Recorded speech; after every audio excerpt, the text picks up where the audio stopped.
जय हिंद साथियों, स्वागत है का आपके अपने YouTube channel target with Ajit में।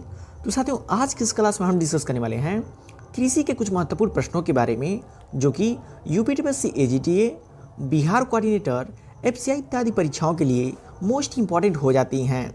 तो सही प्रश्नों को ध्यान से देखिएगा क्योंकि दिए गए सभी क्वेश्चंस एग्जाम ओरिएंटेड और सिलेक्टिव हैं। तो आइए देखते हैं। जैसे पहला प्रश्न है, लीची का व्यावसायिक प्रवर्धन कैसे करते हैं। मोस्ट इंपॉर्टेंट क्वेश्चन है प्रोपोगेशन से कि लीची का व्यावसायिक प्रवर्धन कैसे करते हैं। तो याद रखिएगा, एयर लेयरिंग के द्वारा करते हैं। कैसे करते हैं? एयर लेयरिंग के द्वारा जो है कि लीची का व्यावसायिक प्रवर्धन किया जाता है। आइए साथियों, अन्य जो है कि फलदार पौधों का व्यापारिक प्रवर्धन कैसे किया जाता है उनके बारे में डिटेल में समझते हैं, क्योंकि आप सभी के एजीटी एग्जाम में इससे संबंधित एक क्वेश्चन तो 100% पूछा ही जाना है। तो बात करें नींबू में। नींबू में जो है कि व्यापारिक प्रवर्धन कैसे किया जाता है? बीज के द्वारा किया जाता है। माल्टा में कलिकायन के द्वारा। अंगूर की बात करें तो हार्डवुड कटिंग के द्वारा। अनार की बात करें तो कटिंग या फिर गुटी या एयर लेयरिंग। लीची की बात करें तो एयर लेयरिंग के द्वारा। अगर अन्य की बात करें जिसमें अमरूद मोस्ट इंपॉर्टेंट होता है, पूछा जाता है कि स्टूलिंग, माउटिंग या फिर गुटी के द्वारा। और केला की बात करें तो स्वाट सकर्स के द्वारा, जिसका वजन 750 ग्राम होना चाहिए। और आम सबसे मोस्ट इंपॉर्टेंट पूछा जाता है कि आम में व्यापारिक प्रवर्धन कैसे करते हैं। तो याद रखिएगा, विनियर ग्राफ्टिंग के द्वारा करते हैं। किसके द्वारा करते हैं? विनियर ग्राफ्टिंग के द्वारा करते हैं। कि दिए गए सभी क्वेश्चंस एग्जाम ओरिएंटेड और सेलेक्टिव हैं। तो वीडियो की क्वालिटी और कंटेंट आप सभी को पसंद आ रहा हो तो प्लीज़ वीडियो को लाइक और चैनल को सब्सक्राइब जरूर कर लीजिएगा, क्योंकि मैं डेली आप सभी एचटी एस्पिरेंट्स के लिए ऐसे ही रिवीजन क्लास लेकर के आता रहता हूँ।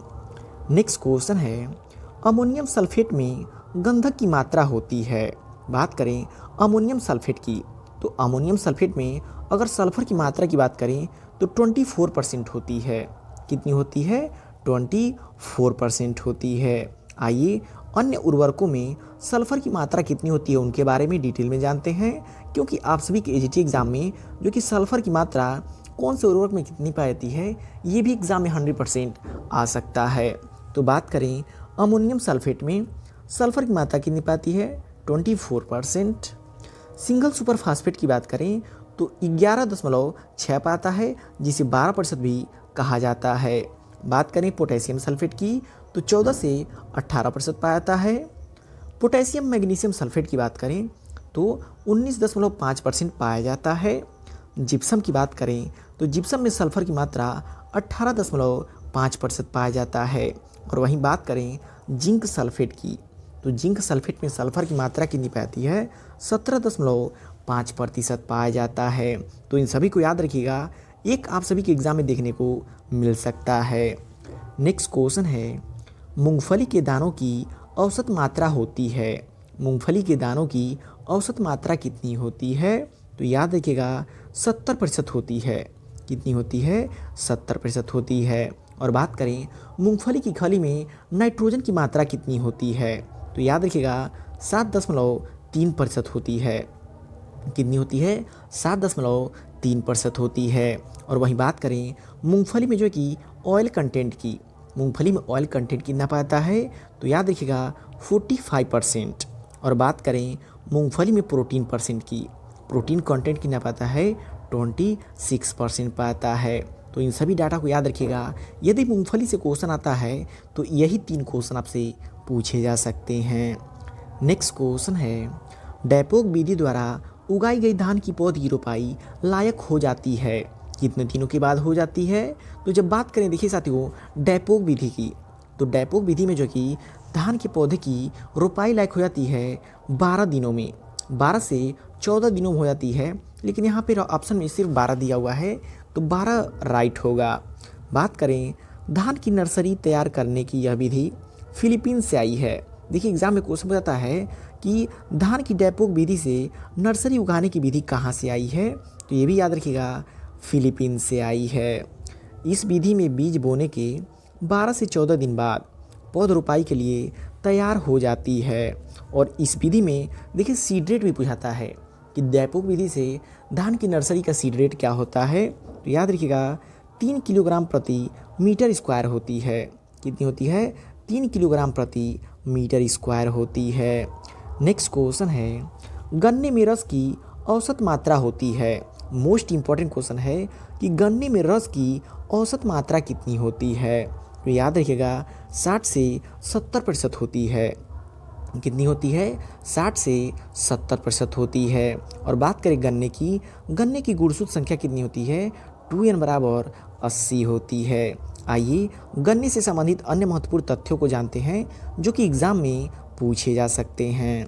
तो बात करें गन्ने में रस की मात्रा कितनी होती है? 60 से 70% होती है। चीनी की मात्रा की बात करें तो 9 से 11% होती है। गुड़ की बात करें तो 12 से 13% होती है। राब की बात करें तो 18 से 20% होती है। सुक्रोज की बात करें तो 12 से 14% होती है। सीरा की बात करें तो 3 से 5% होती है। तो इन सभी कंटेंट को याद रखिएगा, लेकिन इसमें से मोस्ट इम्पॉर्टेंट है गन्ने में रस की मात्रा और गन्ने में चीनी की मात्रा। यही दोनों एग्जाम में बार बार पूछे जाते हैं, तो इन दोनों को नोट कर लीजिएगा। नेक्स्ट क्वेश्चन है, ग्रीष्मकालीन मूंग की बीज दर होती है। ग्रीष्मकालीन मूंग की बीज दर कितनी होती है? तो याद रखिएगा 25 से 30 किलोग्राम प्रति हेक्टेयर। जब बात आती है ग्रीष्मकालीन मूंग की तो 25 से 30 किलोग्राम प्रति हेक्टेयर हो जाती है। और जब बात आती है खरीफ ऋतु में मूंग की बुआई हेतु सीड रेट कितनी होती है? तो 15 से 20 किलोग्राम प्रति हेक्टेयर के हिसाब से प्रयोग की जाती है। तो इन दोनों में डिफरेंस याद रखिएगा। ये क्वेश्चन 100% आप सभी के टीए एग्जाम में पूछा जा सकता है। नेक्स्ट क्वेश्चन है, पौधों के लिए लौह तत्व की आवश्यकता सिद्ध की गई थी। पौधों के लिए लौह तत्व की आवश्यकता किसके द्वारा सिद्ध की गई थी? याद रखिएगा ई ग्राइस के द्वारा। इसके द्वारा ई ग्राइस के द्वारा जो कि पौधों के लौह तत्व की आवश्यकता को सिद्ध किया गया था। इंपॉर्टेंट क्वेश्चन है, डबल स्टार मार्क कर लीजिएगा। नेक्स्ट क्वेश्चन है, मक्के की अंतः प्रजात वंशक्रम के अनुरक्षण के लिए निम्न क्रिया का प्रयोग करते हैं। मक्के की अंतः प्रजात वंशक्रम के अनुरक्षण के लिए निम्न क्रिया का प्रयोग करते हैं। किसका प्रयोग करते हैं? याद रखिएगा सिव पॉलिनेशन का प्रयोग करते हैं। किसका प्रयोग करते हैं? सिव पॉलिनेशन का प्रयोग करते हैं। नेक्स्ट क्वेश्चन है, वर्ण निम्न प्रकार की विभिन्नता होने पर प्रभावकारी है। सिलेक्शन जो है कि निम्न प्रकार की विभिन्नता होने पर प्रभावकारी होती है। कब होती है? याद रखिएगा आनुवांशिक एवं वातावरण दोनों ही। कौन सी? आनुवांशिक एवं वातावरण दोनों ही होती है। नेक्स्ट क्वेश्चन है, भारत में सर्वप्रथम 1970 में कपास की विमोचित संकर किस्म थी। भारत में सर्वप्रथम 1970 में कपास की विमोचित संकर की किस्म कौन सी थी? तो याद रखिएगा H4 थी। कौन थी? H4 थी। और बात करें वारा लक्ष्मी की तो सन 1972 ईस्वी में कपास की विमोचित संकर प्रजाति जो कि विकसित की गई थी। तो इन दोनों को याद रखिएगा, बार बार एग्जाम में पूछा जाता है। आइए इसके बारे में थोड़ा डिटेल में समझते हैं। विश्व में प्रथम संकर कपास H4 डॉक्टर चंद्रकांत पटेल, जिन्हें शॉर्ट में CT पटेल भी कहते हैं। क्या कहते हैं? CT पटेल भी कहते हैं, ने सन 1970 में गुजरात कृषि विश्वविद्यालय में विकसित किया था। इन्हें ही फादर ऑफ हाइब्रिड कॉटन कहा जाता है। देखिए आप लिखा हुआ है 1972 में वारा लक्ष्मी किस्म विकसित की गई और 1974 में सुवन किस्म जो कि विकसित की गई। तो इन तीनों को याद रखिएगा, एग्जाम में यहीं से क्वेश्चन डायरेक्ट देखने को मिल जाते हैं। नेक्स्ट क्वेश्चन है, LJ स्टेलर 1928 ने एक्सरे किरणें एवं रेडियम से निम्न के विकिरण करने पर उत्परिवर्तन प्रेरित होने के प्रभाव की खोज की। किसमें की थी? याद रखिएगा जौ में की थी। किसमें की थी? जौ में की थी। आइए इसके बारे में थोड़ा डिटेल में समझते हैं कि सन 1929 में स्टेडलर ने एक्स किरणों द्वारा जौ में उत्परिवर्तित प्रेरण किया और म्यूटेशन शब्द सर्वप्रथम ह्यूगो ड्यूब्रिज ने सन 1900 में दिया था। ये इंपॉर्टेंट टर्म्स है जो कि बार बार एग्जाम में पूछा जाता है। और बात करें मुलर ने 1927 में एक्सरे किरणों द्वारा ड्रोसोफिला में उत्परिवर्तन पैदा किए।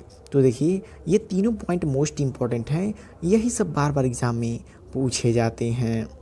नेक्स्ट क्वेश्चन है, प्याज के प्रमाणित बीज उत्पादन के लिए पृथ्वीकर दूरी, प्याज में प्रमाणित बीज उत्पादन के लिए पृथ्वीकर दूरी कितनी होती है?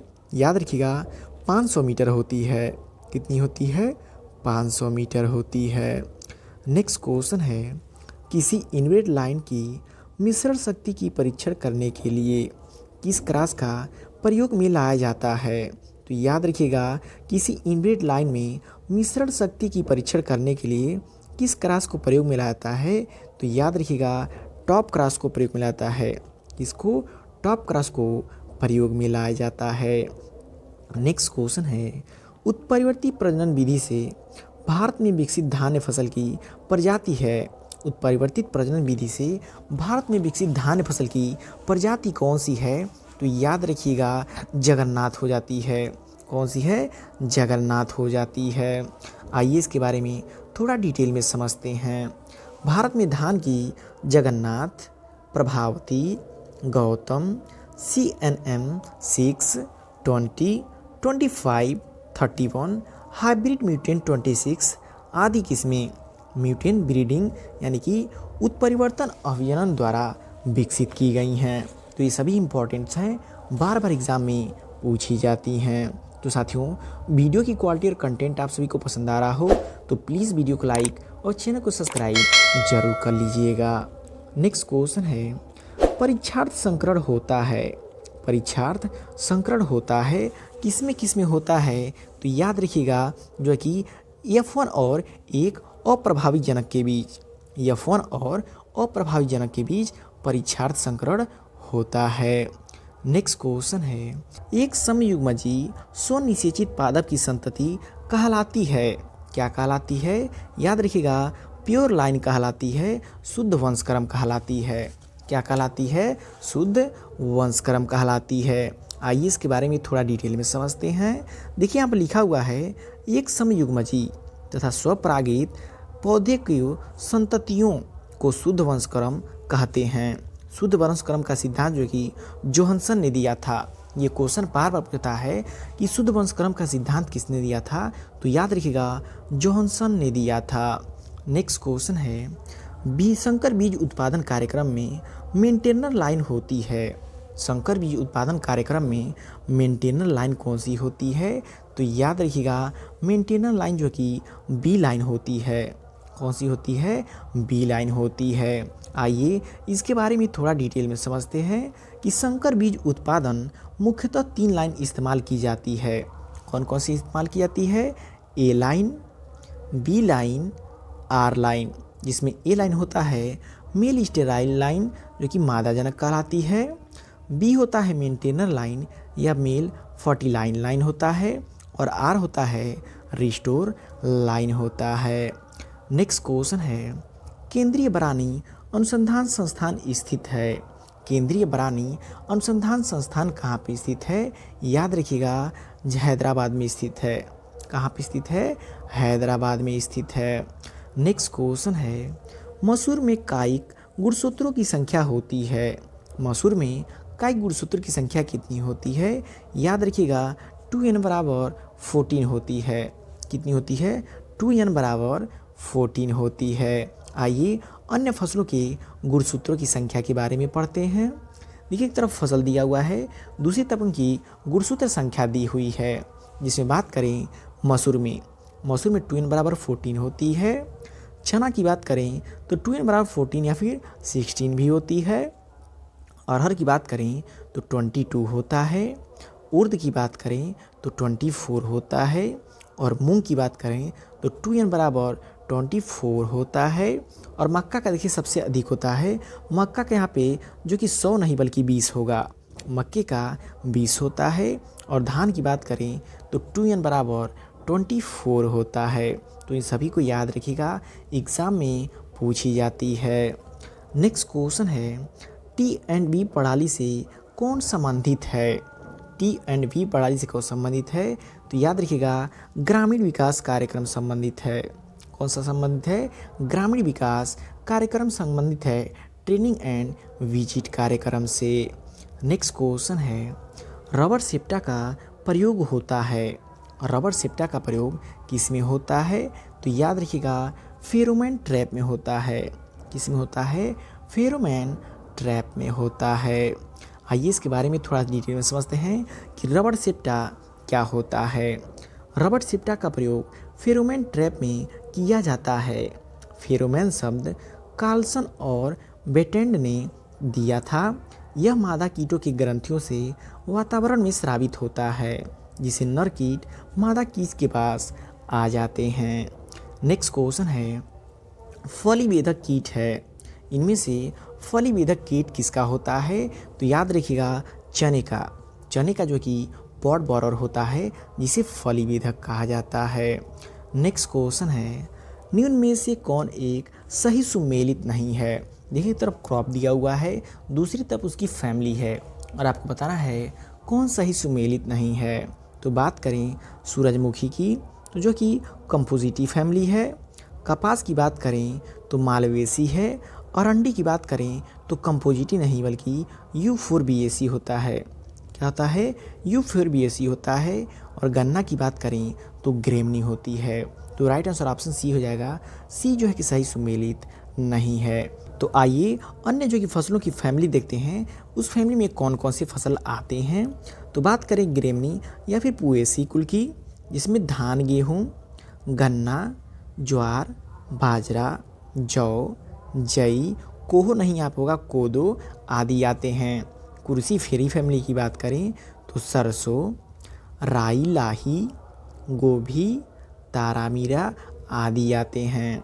कंपोजिटी फैमिली की बात करें तो सूरजमुखी, बायसूरी, गेंदा आदि जो कि इसमें आते हैं। यूफोर्बिएसी फैमिली की बात करें तो अरंडी, हजारदाना, दूधी आदि इसमें जो है कि आते हैं। मालवेसी फैमिली की बात करें तो कपास, भिंडी, गुड़हल, पटसन आदि जो कि इसमें आते हैं। बात करें कुकुरबिटेसी की, कुकुरबिटेसी में तरबूज, खरबूज, खीरा, ककड़ी, कद्दू ये सभी जो कि कुकुरबिटेसी फैमिली में आते हैं। साथियों देखिए आप सभी के एग्रोनॉमी भाग से 25 नंबर का पूछा जाएगा, जिसमें से इसमें से एक क्वेश्चन 100% आएगा कि कौन सा फसल किस फैमिली से बिलोंग करती है। लास्ट क्वेश्चन आप सभी के लिए होमवर्क है, जिसका आंसर कमेंट बॉक्स में जरूर दीजिएगा कि गोदामों में अनाजों में लगने वाली प्रमुख फफूंदी है। गोदामों के अनाजों में लगने वाली प्रमुख फफूंदी कौन सी है? इसका आंसर कमेंट बॉक्स में जरूर दीजिएगा। तो साथियों ये रहे आपके कृषि के कुछ मोस्ट इंपॉर्टेंट क्वेश्चंस, जो कि आप सभी के आने वाले एग्जाम्स के लिए मोस्ट इंपॉर्टेंट हो जाती हैं। तो वीडियो को कैसा लगा कमेंट करके फीडबैक जरूर दीजिएगा, और वीडियो पसंद आए तो प्लीज़ वीडियो को लाइक और चैनल को सब्सक्राइब जरूर कर लीजिएगा।